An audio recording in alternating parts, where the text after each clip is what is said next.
Hello guys, this is Dama2, and I got some more craft to show you here.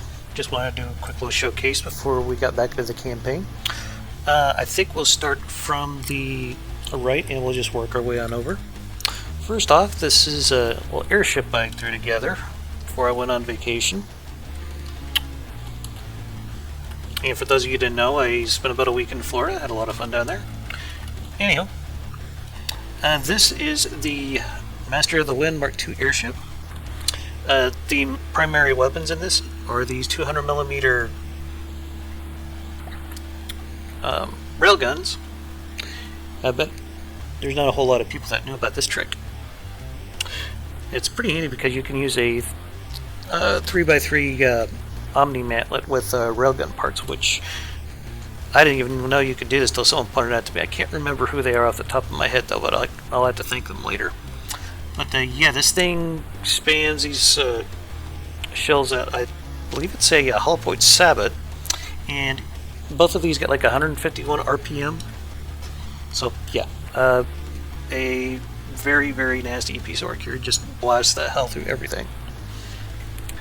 Anyway, it's also got some forward-facing missiles here, and we got a couple of these large missiles on both sides. There's like 8 of them each. The ones on the right side fire frag, and the ones on the left side fire HE. We also have some very large HE torpedoes that are shot through the bottom. What else do we got here? A very, very beefy land system. It's been doing a lot of good stuff, and I have been very pleased with it. Took some tips that some of the people on my Discord gave, and yeah, I came up with this monstrosity. I imagine I'll probably be using it for some other projects here later down the line. It's just a zero-cube lamp system, and it's taken out everything from crams to large missiles, pretty much split everything. Been very, very happy with it. This right here is a laser system that I developed based off the one that was in the laser spag. Basically, I just doubled it all and put a laser turret on top of it, and it's been a very effective anti-aircraft platform. Speaking of anti-aircraft weapons, we also have a huge bank of anti-aircraft missiles here, just so you guys can see them. They've been performing very, very well. And we also have lots of turbines here to keep up with the power demands for the railguns. But yeah, I've had this thing like solo a tier without too much issue. And it's significantly cheaper than a tier as well. So yeah, we also have over here the pack version of it. The only main difference is there is some more power generation for this, and we have I believe I have these set for impact. Yes, they are both set for impact, and they won't fire unless the batteries are 80% charged, but other than that they'll fire every 10 seconds. That's the recharge I have. But like I was saying, I had to give this a little more power generation, so I got these low priority, very inefficient injector engines that just come online whenever the main engines, these local IS here, they're not able to keep up with the demand. It still has the same missiles and everything, and we also have some more generators, some more turbines up here. These things are scary efficient though. I think these are getting about 700 power per or power per energy or something like that. I can't remember what the metric's called off the top of my head, but yeah, these have been very, very useful. So yeah, I'm hoping to bring these guys into the campaign here very, very soon, because these are some very, very scary airships. I think Scarlet Dawn is really going to struggle with them. Next in line here we have the Kingdom Come Missile Cruiser Mark II. The old Kingdom Come was a very, very heavily armed missile cruiser, and this is its latest successor. It's using the two Sea-Whiz guns that are from the Corolla Strikes Mark III. A very large bank of anti-aircraft missiles here. Basically the same ones that are being used in those airships over there. We also have some missile interceptors here in the front. And we have some very good, very large HE frag missiles here. This thing is just meant for sheer block destruction, and it does it very, very well. We also have some torpedoes down here that launch out of the bottom of the hull. I couldn't go very wide with them like I would normally do because I think I'm starting to prefer the large HE torpedoes one. So I just kind of made these longer and just stacked a bunch of explosive warheads on them. So yeah, just didn't need to do that. Anyway, it's also got these torpedo interceptor launchers. These are set up with the Sea-Whiz controller, and they are on turrets, and they are very, very effective about taking out enemy torpedoes. I think for the price tag, it's a pretty good little ship, and I think it'll carry us on very well to the end of the series here. Now, this thing is a cram dreadnought. I figured I want to try making something that would be a cram lover's wet dream, essentially. This little darling is the All Guns Blazing Mark II. If any of you guys remember the original All Guns Blazing, this thing, or that thing, was a total beast. It was working very, very well against the white flares. I just could not keep up with the DACA that came out of this thing. It's not very fast, but it's extremely well armed and armored. I think I'm going to be using this to take out some coastal defenses that the Steel Striders have. I think it'll be very well suited for that because I think a high arcing weapon system would do very well for that. And I'll let you guys have a look at the insights here.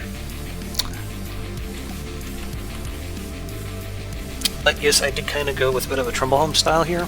And that makes the armor extremely thick. I actually ended up building this ship before I did the Swedish Pagan Mark II. And that's kind of where I got the idea how to do the hull for this. I've just been kind of looking for a good opportunity to bring this in. And I think I'm finally at the point.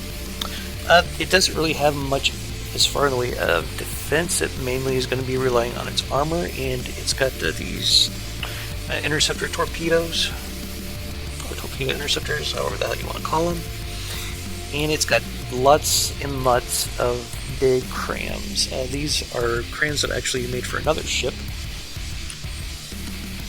but still very, very nasty. I believe these are like 2,000 millimeters, something like that.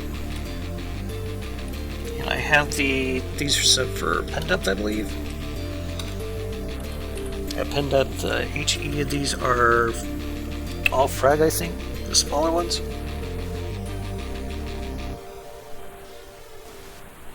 And let me tell you, doing the Tetrising on this, trying to get all four of these guns to work without them like connecting to each other up around here was kind of a pain in the ass to try to figure out. But yeah. And we also got more crams up here. Imagine once I get this guy in the workshop, it'll probably create quite the stir here, because I can't think of any other cram ship out there that has as good aesthetic and has a 26 cram broadside. And yes, there are more than 26 crams on this, but the broadside, you can only get up to 26. Anyway, let's move on. Over here we have another remake. This is the Screaming Eagle Mark II. If you guys have seen my first Quest 3D playthrough, the Screaming Eagle was designed to be an extremely high altitude, high speed interceptor. This is designed to fill the same role. It still gets a very, very high top speed and a very, very high altitude. But unlike the first one, I decided to put a laser turret on the bottom of it. It's actually been somewhat effective. And this thing usually gets to going so fast, missiles and APS really seem to struggle with it. Also, I think I'm going to be using these to replace the current air forces that I have because they just don't seem to be up to snuff anymore. But it's performed very well in testing so far, and I actually just built this thing in a few hours, and yeah, been very pleased with it. But a lot of APS weapons are going to struggle against it because it's usually a given that a lot of campaign craft their APS aren't using gravity compensators so that they'll work properly in space because it throws off the AI's targeting. But yeah, this thing is going to be quite beastly, I think. And the last one here, this thing. If you guys remember the Hammer High, the high-speed, high-altitude bomber that just utterly decimated about anything and everything in its path. This is the Hammer High Mark II. Another very high-speed, high-altitude aircraft. I was shocked at how good this thing is because it is able to solo a what's it called? The Stockade or Stronghold? Yeah, the Stronghold by itself, and it's less than 120k materials. Yeah. Been very happy with it. Especially something that's got a track record like that. And it drops 10 of these high explosive bombs. Gets some pretty crazy HE damage. And they are fitted with signal processors because a lot of the late game stuff tends to be it tends to be using all kinds of countermeasures. So yeah, I can always switch this back and change it to an explosive warhead or whatever, but yeah. It just trying to future-proof a little bit here. And I'll let you guys have a quick look at the insights here. So the engines are primarily in the wings here, and the propellers actually do serve a bit of a purpose. They are mostly just to give this thing the ability to fly inside the atmosphere, at least until it gets up to altitude, and then these ion engines take over. And I kind of have them mounted here, there, everywhere. And yes, I do realize that these don't have enough free room. I'm completely fine with that, because I was just trying to get as much speed as I could, just squeezing every little bit of engine power out of this that I could, and space to mount these ion engines. Yeah, this thing is going to be a real nasty contender come late game. I think pairing this up with the fighter over there for an escort, these things are going to be very devastating. Probably going to use them to try to help finish wiping out the Steel Striders. I think we got the Great Talons dead to rights, so I'm not entirely worried about them right now. Take out maybe 2-3 more of their bases, and they'll just be completely overrun by that point. So yeah. Anyway, hope you guys liked the showcase here. And yes, I do plan on uploading all these to the Steam Workshop at some point or other, so be on the lookout for them. If you guys have any special requests on those, be sure to leave them in the comments. So yeah, once we come back, we will be back in the campaign. Okay, guys, we're back in the campaign once again.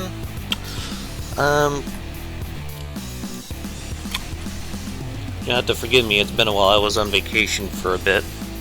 It looks like I might have a few battles that I might have to resolve here.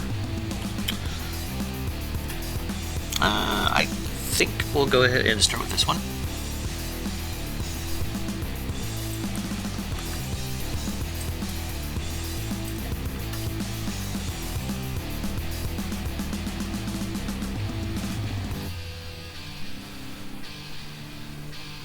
Alright, let's begin battle.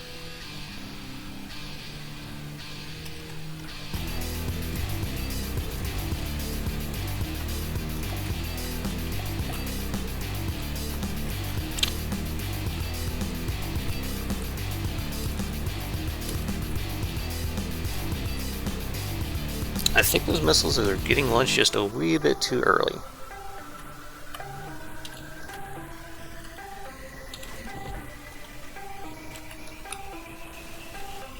Sorry for having to do this on camera.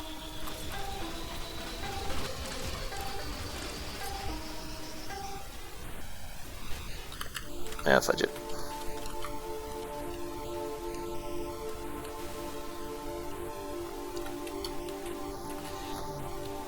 So something I want to make you guys aware of, I tried recording this the other day and for some reason I wasn't able to capture the footage, so I'm having to redo this. So kind of a pain in the neck here. Just wanted to see if these had any weapon systems. It does not look like it. This thing does, though.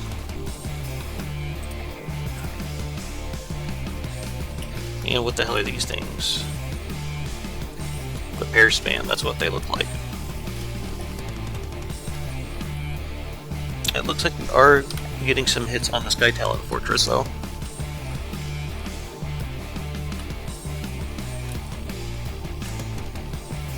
Looks like it has lost control and it's going into the water, which I'm completely fine with. Yeah.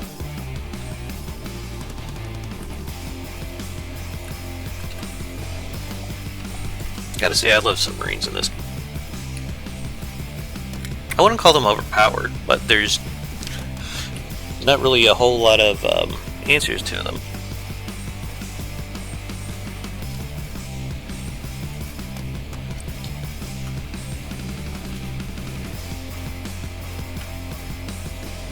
Yeah, that thing's boned.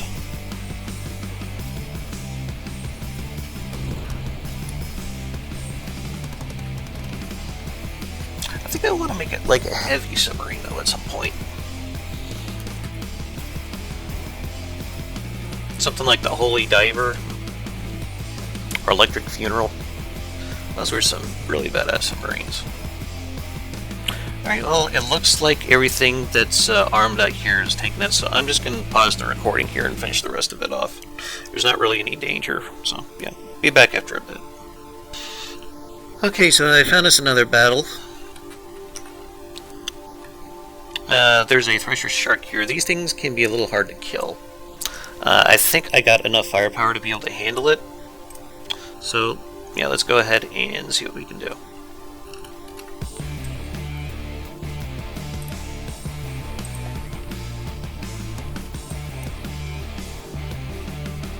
Actually, I think I want the submarines at the top.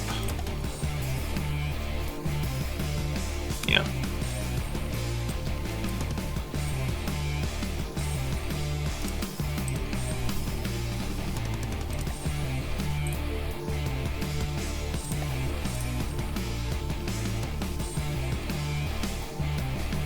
And we'll just spawn on. Take the last man standing. We'll go spawn them. Okay, let's begin the battle.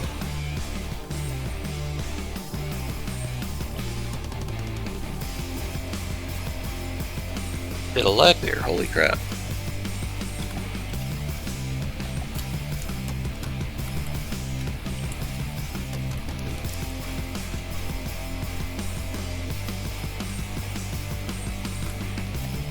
Were we able to get everything in? Seems like it. Okay.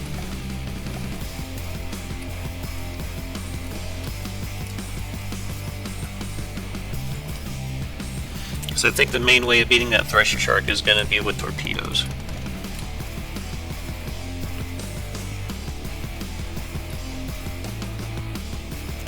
It's a front sighter that has some pretty nasty railguns.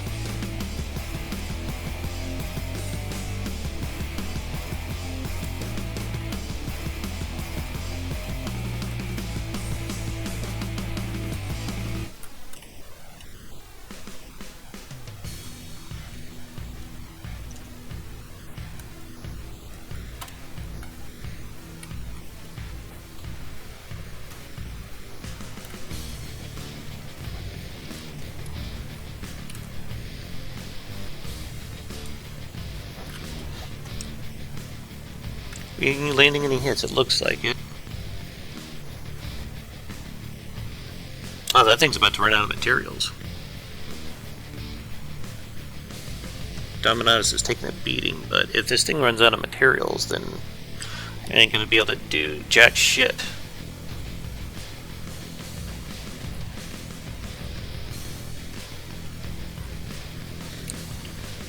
At least whenever its battery runs out, which might take a little bit.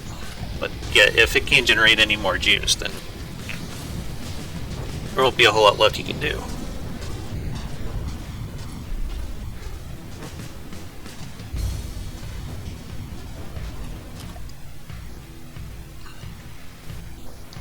Yeah, just gotta wait out that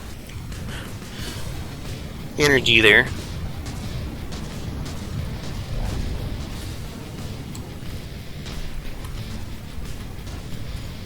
Probably going to take a pounding from it though, because this thing is pretty strong.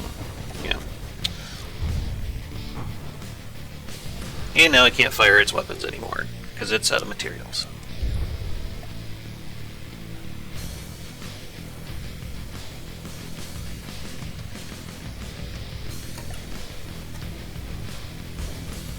So yeah, essentially just a sitting duck right now.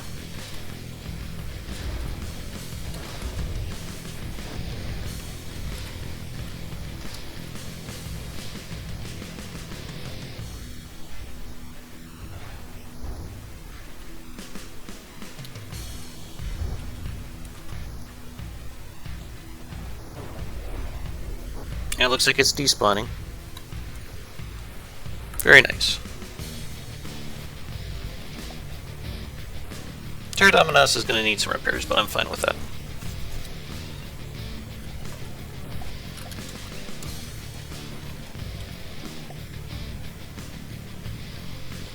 Okay. Alright, well, I'll bring you guys back in once I got something else to show you. Okay, so I decided to do this battle here, just to let you guys know before we get started with it. It'll probably be the last one of the video. So let's go ahead and get it knocked out.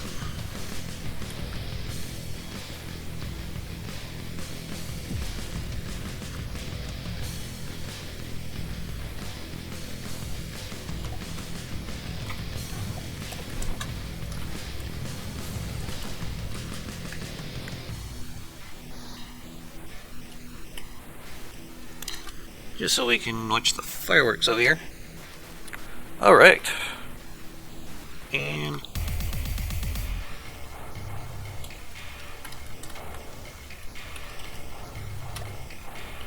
yeah, I think Swedish bacon will be fine just to sit there.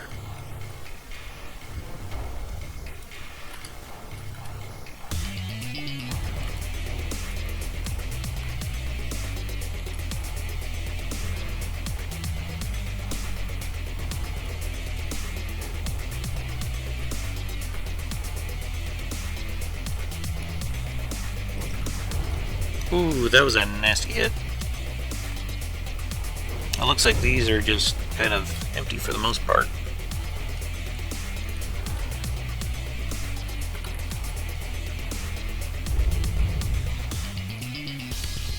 Just to let you guys know, Swedish Pagan is up on the workshop now if you want to download her and tinker with her. God, I made that sound dirty, didn't I? Oh well.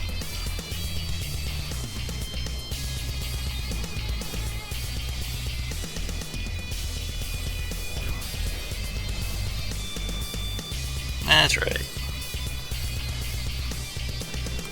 How much health is left on this thing? 77? Okay.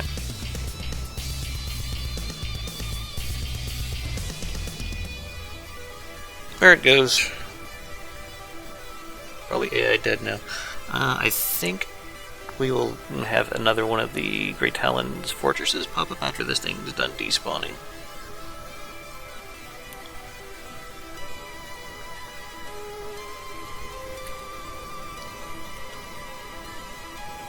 Come on. Getting a bit of a lag spike here, aren't we, folks? There it goes.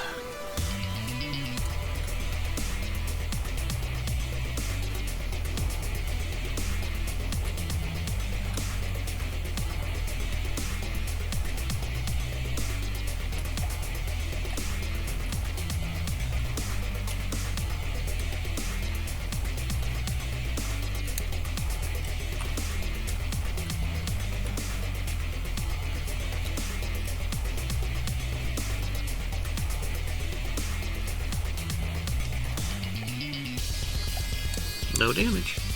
I'm fine with this. Though I'm pretty sure we have a cost and block advantage over it, so yeah, that's not entirely surprising. Huh, that's interesting what they did here. Yeah, that's a lambs. Okay.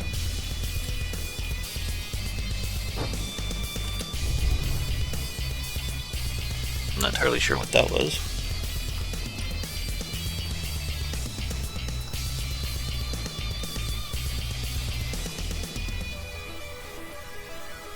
Did we AI dead it? I guess we did. Okay.